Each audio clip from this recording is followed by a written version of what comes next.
Good afternoon. I'm interviewing today Professor Eisenlohr. She's a professor of material science engineering at Michigan State University.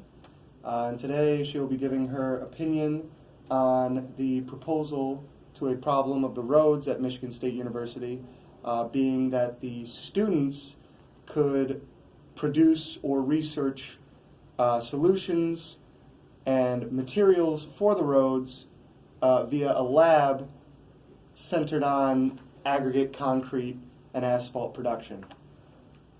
So my first question is, what are the problems you see with this proposal?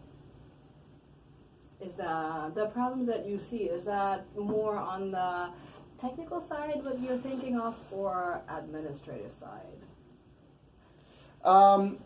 We'll start administratively and then we'll go into the technical side. So administratively, what do you think? Well, so administratively, I'm guessing this is not kind of my expertise here. So you are probably going to talk to some people at MSU. And the first question I'd have is this, what is already done in this direction by MSU in order to repair or in order to find new other materials right here? Well, there is, of course, graduate research, Okay. correction please, in materials research. But this is actually more so focused on actually producing materials for MSU as the form of a lab, as well as teaching students how it all works. Okay, so is MSU even able to produce that in quantities, or should you have to talk to outside to an outside company or something like that to get into the production side of it? I think MSU is more of a research base, and we might not have the facilities to actually produce as much as you need. From a technical standpoint, what sort of resources would we need to conduct a research laboratory like this? Like you said that you weren't familiar with ceramics, but to really dumb it down and just say, oh, all material science is the same. If they were, what sort of resources, machinery and whatnot, would you need to for a lab researching new products? I guess new chemical products. And for the road products, for some kind of asphalt or something like that, you need machinery that can apply a lot of load and that can change the temperature, control the environment, the temperature, any kind of, I don't know, acids or whatever else could play a role in there. So that would be a lab that I don't know anybody has here, but you might be able to check in the civil environment department, who does research on road and does these kinds of tests, right? Any kind of impact test, bending test, something like that, that would come to mind for the ceramics materials. Well, that brings up the question of, we could have a sort of room or a building or whatever dedicated to researching and producing prototypes of asphalts and concretes, and then we could test them in different rooms. For example, when I had your class last semester, we had a ton of machinery and compact testing machinery. It's possible that they could produce it or research it, make a prototype, and bring it to these other labs. Do you think that would cut costs, or do you think it'd be more efficient for them to have almost their own space? I would say it would be more efficient to have their own space, just because then you have all the machinery at your disposal. You know what you have, what kind of machinery. You don't have to run from A to B to get access to any kind of machinery and so on. It's always nice to have it all compact in one lab. Okay.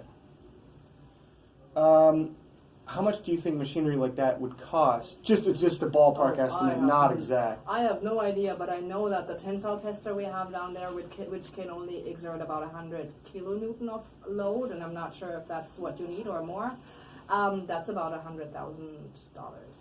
So probably in excess. Yes, excess of that, of 100K. Of 100, of $1 million. probably even $1 million. Yeah. Okay.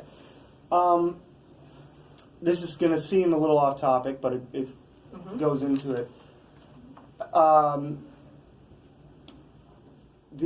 There are many different types of asphalt that exist. The asphalt that we use in Michigan is cheaper to produce, but not necessarily as strong as some other asphalts.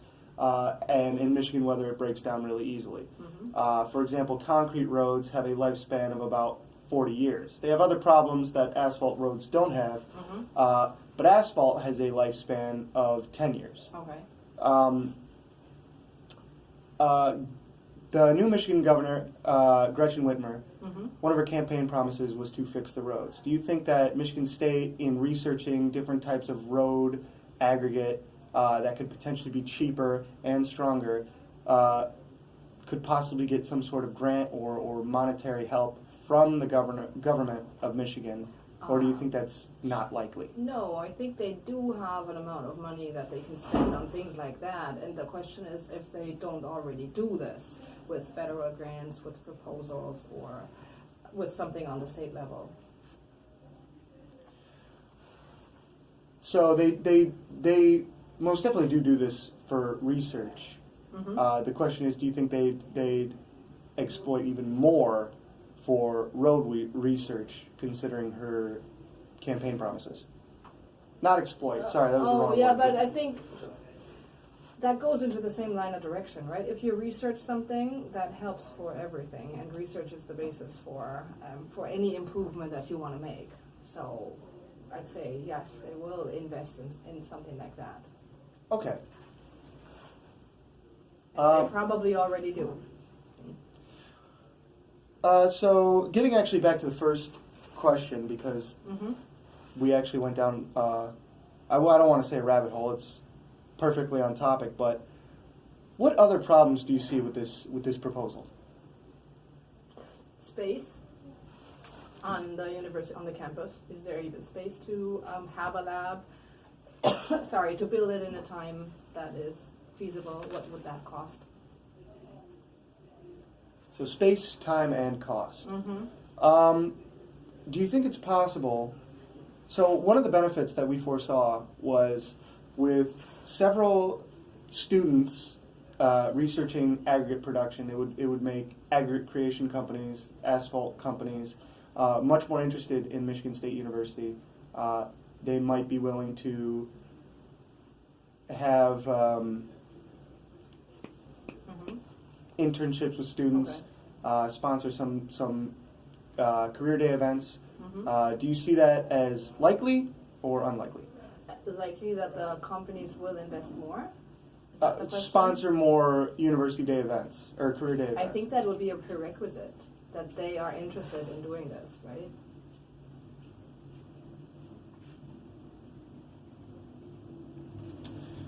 Okay. And finally, this is more about advertisement, but there's been a lot of research in reducing greenhouse gas emissions from road work. So concrete, actually, aggregates of all sorts do produce a lot of greenhouse gas when being produced. Concrete produces less than asphalt and lasts longer at the expense of actually both safety and they're harder to repair, but easier to maintain. Okay. Do you think that Michigan State could use this as some sort of advertising or educational clout to say that they've helped in researching the reduction of greenhouse gases in road work? Sure, they could try to advertise that, but I think you have to look at the whole cycle, of the road. That includes any kind of recycling in the end. Which of the two is more recyclable, more reusable once it is spent? We actually have research that would be asphalt is more usable. It's actually even usable in concrete. So that was another thing that they were going to research, is a lot of the material that they need to produce or research stuff could come from old roads, which would save on money on buying new material. Do you see that as a strong possibility? To advertise that? Is that to use that? Is that being effective? Is that being efficient? If in it were advertising. In advertising, yes, and maintaining a in road. practice. In practice, that is a really difficult question because you have to look at so many different aspects that I'm not familiar with. So I think it's a great start, a great idea where to go. But you would really have to have more data together and look at it from each angle to really give an adequate opinion on that. Okay. All right. Well, thank you very much, Okay. Professor Eisenlohr. No problem. I appreciate your time. Thank you very much. Thank you.